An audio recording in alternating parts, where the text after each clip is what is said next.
I just received the letter on your screen. It's on behalf of President Biden from the White House requesting that I resign from the President's Council on Sports, Fitness, and Nutrition.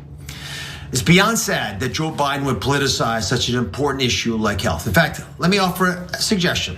The doctor he should ask to resign is Dr. Anthony Fauci for a multitude of obvious reasons. With that said, I am beyond grateful to President Trump for appointing me to this very prestigious and important position. I'm also grateful to my colleagues on the committee, the council, and the amazing accomplishments we're able to achieve. I've got no intention, my friends, of resigning. None. If President Biden wants to politicize health, he'll have to fire me. Let Americans see how truly petty and political he truly is.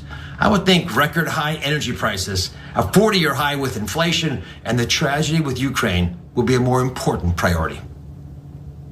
Aren't people starting to see the fakeness of politics? I feel like since we see it so much, and since there's a lot of fakeness online in general, because we got all the social medias and people always trying to promote themselves, which is fun, but they think people are taking this seriously. This is like a joke. Anyway, that's Dr. Oz, and he's like, I'm not quitting.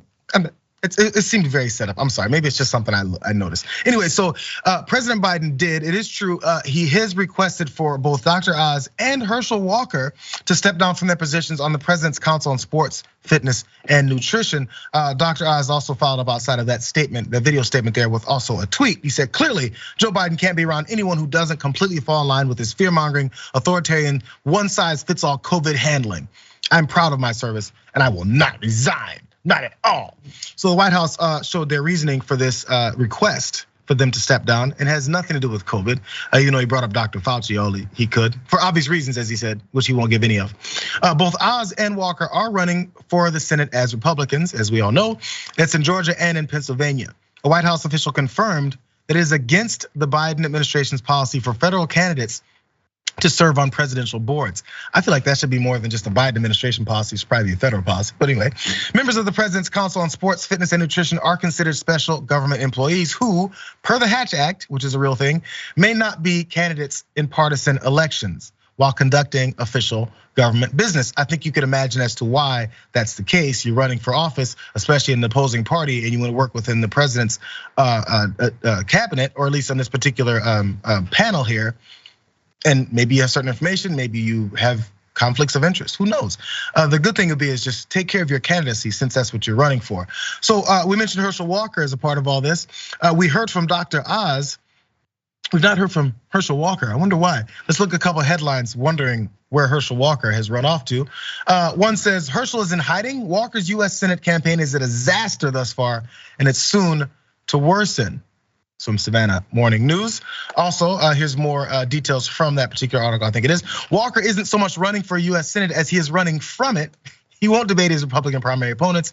He won't appear for events that aren't in a tightly controlled environment. He won't speak to groups other than those guaranteed to be friendly to him. He won't sit for Q&As with anybody other than Fox News, Newsmax, or other fringe media. Man, it's weird. He's just not talking to anyone. He won't be put in front of a camera. He won't allow him to actually give his points of view. I wonder which points of views he actually has. Well, Nikki Haley apparently tends to know, and she's recently been a bit of a mouthpiece for him, specifically when it comes to raising money, because I guess nobody's giving his ass anything. Watch. All right, Herschel, what do you gotta do? Win. How are you gonna do it? Score a touchdown. And what do you need? A quarterback. No, money. Everybody, Herschel Walker, we gotta get him over the finish line. $5, $10, $25 today. Let's get Herschel Walker in the Senate. Pitch in $5, $10, $25 today, and let's see Herschel Walker take back Georgia and help us take back the Senate.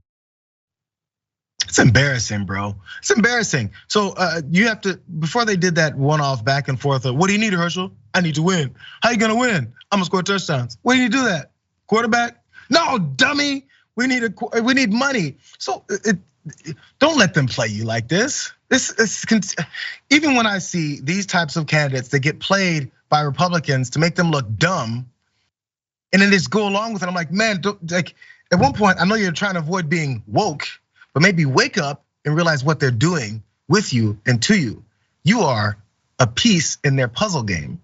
That's all it is. You're a piece. And they think that you're expendable, and maybe we can sneak you in and then tell you more of what you should be doing. Anyways, on that last little piece there, Herschel Walker wasn't next to Nikki, but we do have exclusive backdoor footage or pictures of where he really was. Let's look at this.